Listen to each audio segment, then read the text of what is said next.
Legend fast bowlers Wasim अकरम और वकार यूनुस ने शाहीन अफरीदी के सिडनी टेस्ट ना खेलने पर शदीद दुख और नाराजगी का इजहार किया है। जाहिर है कि टेस्ट क्रिकेट एक सबसे important form of the game है। जाहिर है जब आप रिटायर हो जाते हैं या आप गेम छोड़ते हैं तो आपके बारे में जो हतमी राय कायम की जाती है वो टेस्ट क्रिकेट में ही आपकी परफॉर्मेंसेस को लेकर की जाती है। ठीक है, वक्त बदल रहा है, लेकिन शायद इस जनरेशन के लिए ये वक्त अभी उतना नहीं बदला कि उनकी लेगेसी जो है वो वाइट बॉल फॉर्मेट में या T20 और फ्रेंचाइज क्रिकेट के हिसाब से मानी जाए। टेस्ट क्रिकेट अभी भी पिनेकल है, इसलिए ये बज़ाहिर समझ आती है जो नाराज़गी है वसीम अकरम और वकार यूनुस की, क्योंकि समझ नहीं आती कि रेस्ट कराने का मकसद क्या हुआ शाहीन अफरीदी को, क्योंकि 2 टेस्ट मैच उन्होंने खेले हैं, उसके बाद एक मीनिंगलेस सी बायलैटरल T20 की सीरीज है। आप ठीक है कह सकते हैं कि वर्ल्ड कप की तैयारी है, लेकिन शाहीन अफरीदी के बारे में ऐसा क्या वो सीरीज बताएगी जो पहले से हम लोग नहीं जानते। तो ये एक बड़ी अजीबोगरीब कॉल है और कहीं ना कहीं इसमें कुछ फाउल प्ले मुझे इस तरह भी नजर आता है कि शाहिद अफरीदी जो फादर इन लॉ हैं शाहीन शाह अफरीदी के, वो ऑस्ट्रेलिया में हैं और ऐसा लग रहा है, अल्लाह करे कि मेरा ये ख्याल गलत हो, ऐसा लग रहा है कि जो शाहिद अफरीदी हैं वो शाहीन अफरीदी को इन्फ्लुएंस कर रहे हैं। और बल्कि मीडिया में ये खबर भी लीक हुई कि शाहीन अफरीदी सिडनी टेस्ट नहीं खेलेंगे और एक मशहूर सहाफ़ी ने लीक की जिनका शाहिद अफरीदी से गहरा ताल्लुक है और जो शाहिद अफरीदी का अपने कैरियर में ये खासा हुआ करता था कि वो ड्रेसिंग रूम की खबरें लीक करते थे, हल्फिया बयान जो होते थे, कुरान पे हाथ रख के जो वादे वईद किए जाते थे टीममेट्स के साथ, वो भी शाहिद अफरीदी जाके जो है वो प्रेस को बता देते थे। तो यहाँ लगता है शाहीन को वो इन्फ्लुएंस कर रहे हैं। और क्रिकेट में, पाकिस्तान की क्रिकेट में, एक मैं ऑन अ लाइटर नोट कह रहा हूँ कि ऐसा पहली दफ़ा नहीं होगा कि कोई फादर इन लॉ जो है वो अपने सन इन लॉ की क्रिकेट को तबाह बर्बाद करेगा। ऐसा पाकिस्तान की क्रिकेट की हिस्ट्री में हो चुका है। और मैं मिसाल दूंगा, जो ज़ाहिर है हमारे पुराने व्यूअर हैं वो जानते होंगे, इमरान फरद को, जो कि बहुत ही डैशिंग ओपनिंग बैट्समैन थे। उनका करियर कभी भी फ्लरिश नहीं हुआ जितनी उनकी अहलियत थी, जितनी उनके अंदर पोटेंशियल था,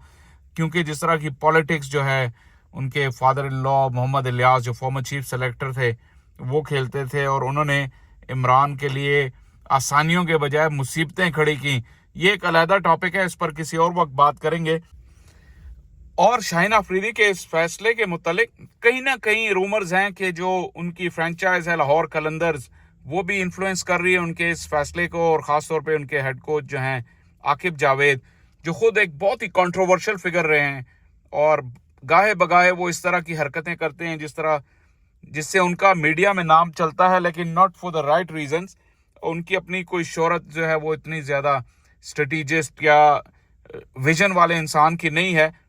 जनरली बात करें, शायद वो अच्छे फास्ट बॉलिंग कोच ज़रूर होंगे, लेकिन इस तरह के एक रूमर आ रही है, मुझे ये कंफर्म नहीं है, लेकिन अगर ऐसा भी है कि फ्रेंचाइज आपको इन्फ्लुएंस कर रही है कि आपने इंटरनेशनल क्रिकेट नहीं खेलनी, बल्कि रूमर्स तो ये भी हैं कि वो इन्फ्लुएंस करते हैं डोमेस्टिक प्लेयर्स को भी कि आप डोमेस्टिक क्रिकेट भी ना खेलें। ये कंफर्म नहीं है, लेकिन ये रूमर्स हैं।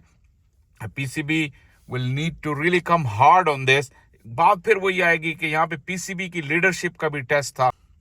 लेकिन अभी शाहीन अफरीदी के बारे में जिस तरह की वर्ल्ड क्रिकेट, इवन ऑस्ट्रेलिया के जो एक्सपर्ट्स हैं, उन्होंने भी इस चीज़ को बहुत ही बुरा समझा कि किस तरह शाहीन अफरीदी जो एक नौजवान हैं अभी और उनका कैरियर बिल्कुल ऊपर की तरफ जा रहा है, अभी जाके दूसरे टेस्ट की दूसरी इनिंग में ऐसा लगा कि शाहीन अफरीदी अपनी बॉलिंग फॉर्म में आ रहे हैं और उनको जो सक्सेस मिलनी है वो लंबी बॉलिंग करके ही मिलनी है। उनका आर्ट जो है वो फ्लरिश करेगा, लंबी बॉलिंग करके फ्लरिश करेगा।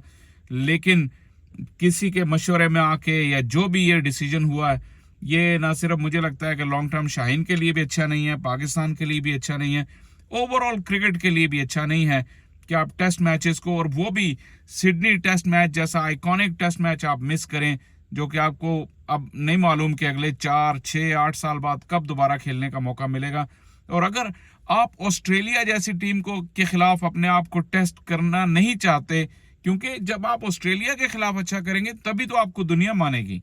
और अगर आप वो उस चीज़ से भाग जाएं या उस चीज़ को स्किप कर दें एक मीनिंगलेस T20 सीरीज के लिए और उसके बाद PSL के लिए, तो यकीनन आपको अच्छे अल्फाज में याद नहीं किया जाएगा। ये और लगता है ये है कि वो जनरेशन जो प्लेयर्स को टेस्ट क्रिकेट पर जज करते हैं वो भी ख़त्म हुई नहीं है। इसलिए शाहीन की इस डिसीजन पर बहुत ही ज़्यादा वावेला मचा और in my opinion very rightly so.